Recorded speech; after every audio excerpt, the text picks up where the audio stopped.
Hi guys, I hope you're doing really well, practicing radical self-care. I hope that you are meditating. I hope that you are waking up and praying if that's in your spiritual practice. I hope that you are surrounding yourself with good people, kind people, empathetic people, people that have compassion, that are honest, that have integrity. I hope that you are getting lots of exercise and nourishing your body with healthy foods. I really hope that you're focusing on self-care. It's very common when you get out of these toxic relationships, or if you're in them, to focus on the other person. And it is very important that you turn that focus back onto yourself, especially if you have the codependency characteristics. And I've said this before, but codependency is not in the DSM. It is not a mental health diagnosis. It is a trauma response: fight, flight, freeze, fawn. Fawn is the codependent response.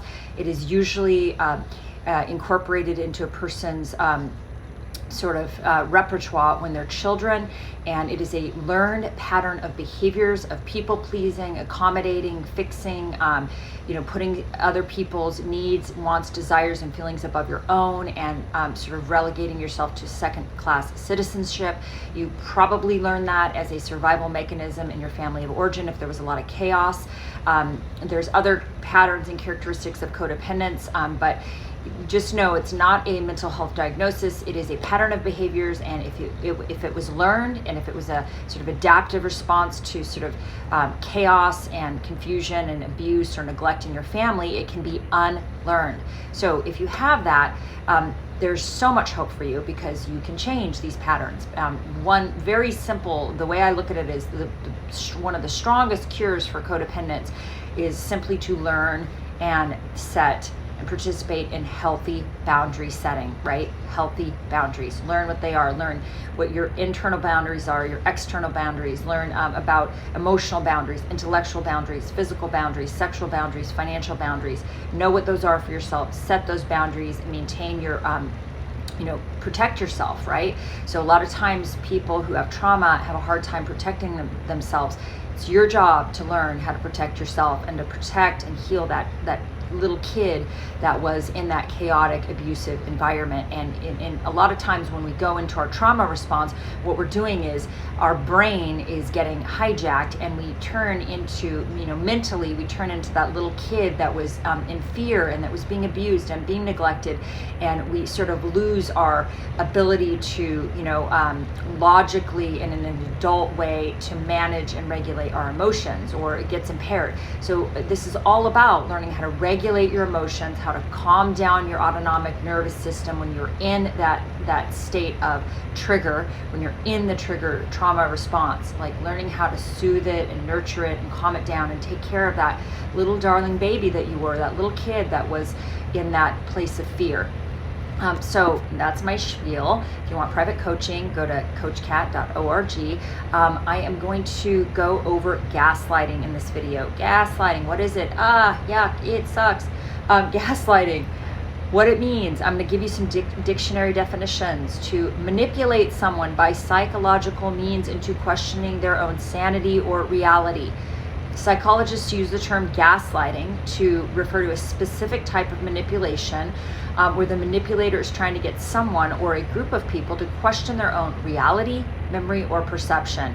And it's always a serious problem, according to psychologists. Abusers will use it to control and manipulate others. They will try to erode the person's sanity and perception and confidence. Sociopaths typically use it to gain advantage, to gain something, to gain money, to gain power, to gain sex, to gain a mask of normalcy, whatever they're using it to gain. Narcissists use it to make you dependent on them and their version of reality. So there's a little bit of difference in how they use it.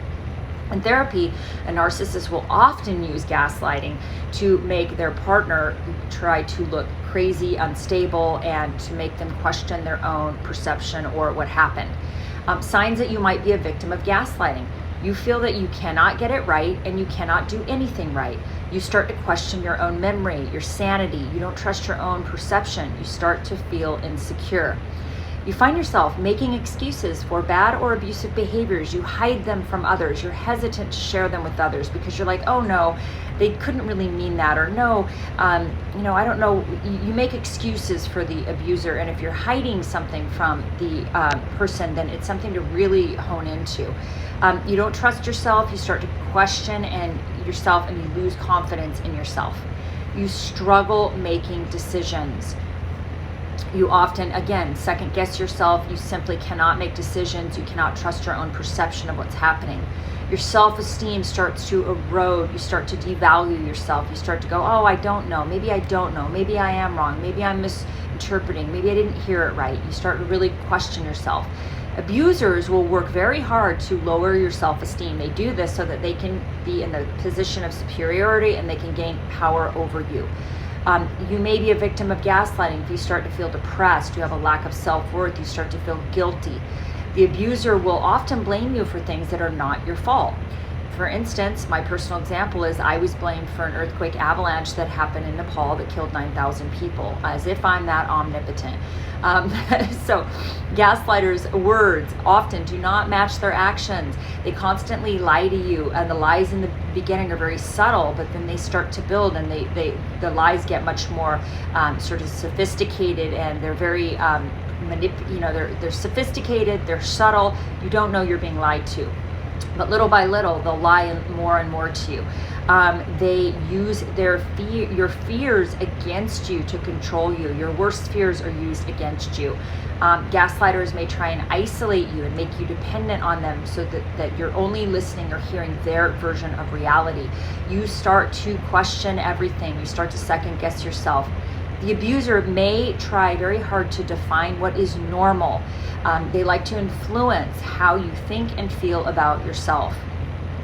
Their goal is to negatively impact your self-worth and to make you doubt your own perceptions and your own reality. How can you cure or help gaslighting? Well, one, obviously, if you're with a gaslighter, the best thing to do is to go no contact and get the heck away from them. Avoid these types of people if you can. You might not even know you're being gaslit, but if any of these symptoms are happening in your life, it might be something for you to look at. Go to therapy. Get a trauma therapist who specializes in trauma and maybe in helping partners that have been in or who are with emotional manipulators and abusers. Build a support group with friends. They can help you do reality testing. They can help you check the facts. You can check your facts with somebody that you really truly trust. Start getting in touch with your feelings, your true feelings. Start to listen to your intuition. Start to trust your intuition. And you can start journaling. Write down what happened so you have it on paper, so you have the facts, so you can, look at those facts when the gaslighter is trying to confuse you or manipulate you. Start to change your inner dialogue. Start to learn how to trust yourself. Start to speak kindly to yourself. Start to build confidence in yourself. Start to say really positive things about yourself and stop saying all the negative things about yourself. Try to stifle that negative inner critic. Work on boundaries. Learn what yours are. Learn how to communicate your boundaries. Do not let other people cross your boundaries. Journal. Write down facts. Again, so you do not get confused. Do a lot of reality testing. Self-care is super helpful here. The more you're taking care of yourself, the more you're loving yourself, the more you're surrounding yourself with kind people, the more you're actually feeding yourself a lot of positive self-talk instead of the negatives.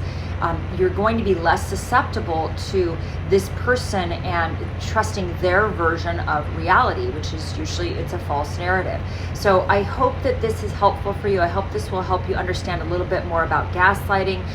Make no mistake, gaslighting is a very harmful sort of psychological and emotional abuse. It is something that normal people in general don't use very often. It's not used by neurotypical or normal people. It's used by narcissists, psychopaths, sociopaths, addicts, manipulators.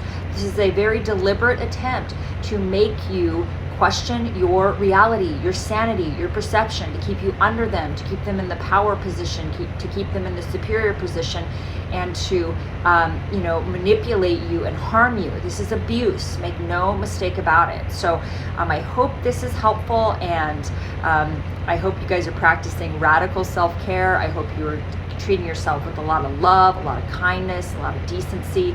And I look forward to checking in with you soon. Hope you have a wonderful day. Take care. Bye.